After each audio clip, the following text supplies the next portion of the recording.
if someone comes to me and say, look, you just became Muslim, right? Yes. I will put 1 billion in your bank account, but you have to say in front of everybody, you're not a Muslim. I will tell the people, sorry, I can't. I don't want this billion. I'm richer than that now. The truth is so expensive.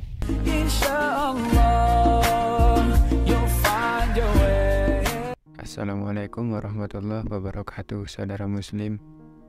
Julien Roland adalah seorang mualaf dari Perancis. Ia adalah pendiri Halis Media, sebuah media dakwah Islam yang meliput banyak kisah mualaf dari berbagai penjuru dunia. Sebelum menjadi muslim, Julien adalah seorang Kristen, musisi, reporter internasional, dan penulis lagu.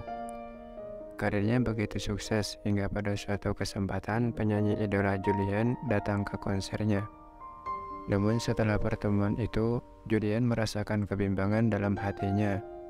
Dia kemudian memutuskan untuk melakukan perjalanan spiritual sejauh 1000 km untuk mencari jawaban.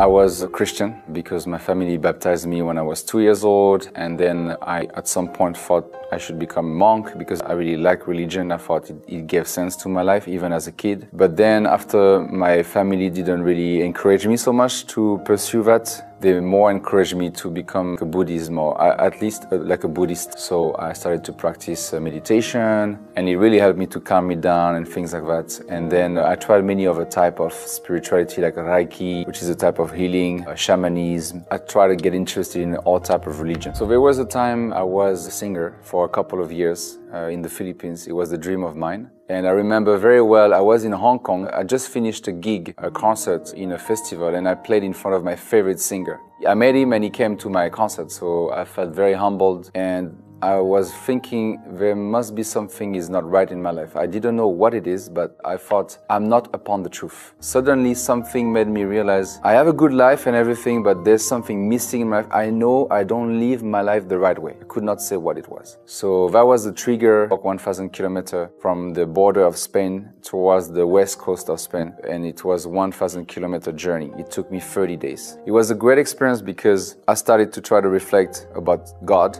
I met a lot of Christians along the way. So I think that was a big event because I was talking to God while walking, and I was asking him to manifest himself in my life. I wanted to find him, and I believe that walking was part of the process.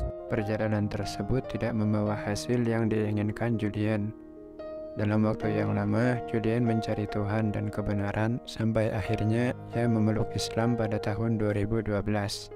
After walking 1,000 kilometers, I really remember very well. So you expect to be a bit more pure and holy, right? So I just arrived in Santiago de Compostela. I attended the ceremony, and there was a Brazilian guy who came towards my way in a bicycle, and he kind of like scared me, and I told him an insult in Brazilian. And he also replied to me something bad. Then I felt so bad because I just walked 1,000 kilometers. I thought I was becoming more holy. So after this event, I realized it's not enough to walk. You need to walk with something that is giving you the guidance to not hurt other people's feelings. The real time I think I really heard about Islam is with 9/11, when actually I started to pay attention to Islam. So the first person that told me about Islam very openly, and the first person I remember is a taxi driver when I was in Abu Dhabi. I had to wait for a flight to catch to the Philippines. I had 6 hours to kill, and I thought I should not stay in the airport. I'd rather check the landscape, and this I didn't know about Abu Dhabi. So I asked the taxi driver, what can I visit here? And he said, this big white masjid, huge masjid. So I said, let's go. And on the way to this masjid,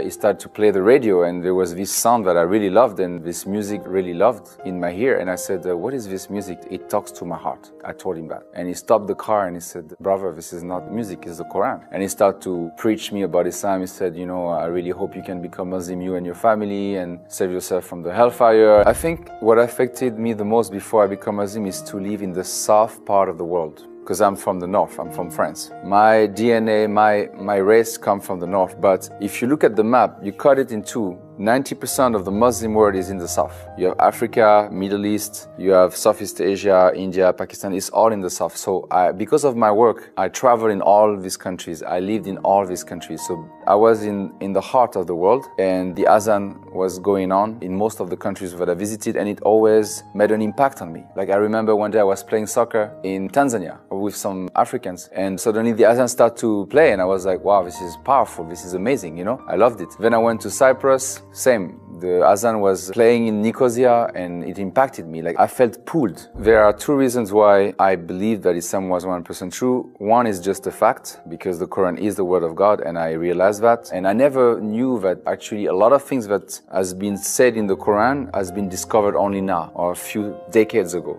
I could not believe that. The Quran proved itself to me that it can only be the word of God. It can only come from God and not the Prophet Muhammad. But one is because by experience, I experienced some miracles, so I'm going to share one with you. So I was searching about God and I was praying to God. And as I was making that prayer, as a Christian still, there were some words on YouTube about one ayat about the Quran about the rain. And at the same time I was reading that ayat, it started to rain in front of my window for 10 seconds. Really, literally, but really only in front of my window, not everywhere. I was living on the 30th floor. When I saw that and that ayat, I understood. Allah gave me the answer I wanted and I started to cry. I was like, I felt so blessed. The defining moment of my conversion, it is the speech of Yusuf Estes, an American preacher that I had the chance to work with and meet after, that explained to a black brother on YouTube what is the difference between the Bible and the Quran. Why he's saying the Quran is the word of God and not the Bible. And he explained so well that after 30 minutes I took my shahada. When I took my shahada, I felt like $1 billion.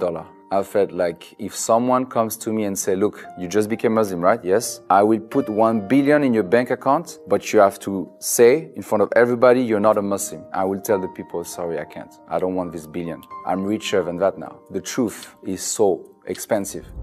الزم باب ربك واترك كل دون واسأله السلامة من دار الفتون.